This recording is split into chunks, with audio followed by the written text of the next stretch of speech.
Our old house was tucked away on a lonely corner in Seattle, Washington. Instead of a proper backyard, it had a narrow side yard with a small wooden deck that wrapped around to the back. The dining room had large glass doors that opened to that deck. At night, the silence outside was so heavy, it felt like the whole world had gone to sleep. I was about 15 at the time. We had one desktop computer and one laptop. My brother and I always fought over the desktop because it had Diablo 2 installed, so I usually ended up on the laptop writing music. One night, my brother and his friend were in the basement playing PlayStation. I was at the dining table, hunched over the laptop. The only light in the room was the pale glow from my screen. Then, suddenly, knock, knock. The sound came from the glass patio door.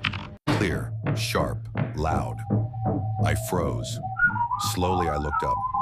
Standing on the other side of the glass was a figure, a person, but their face, it was hidden behind a Halloween pig mask. They didn't move. They didn't speak. They just lifted a hand and slowly waved at me. My brain scrambled for an explanation. It must be my brother or his friend messing around. Trying to play it cool, I smirked, mouthed "good one," and flipped them off.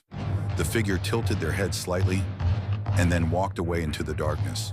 I rushed downstairs, ready to give my brother a piece of my mind. But when I burst into the basement, my stomach dropped. They were both sitting on the couch, locked into their game, sweaty and focused, like they'd been there the whole time. I laughed nervously, asked where the mask was, but they swore they hadn't left the basement. They swore on their lives. There was no way they could have gotten upstairs, knocked, and returned that fast. My heart pounded in my ears. I went back upstairs. The patio door was closed, but when I looked closely at the glass, my blood ran cold. There were foggy breath marks smeared across it, like someone had been standing there for a long, long time, watching.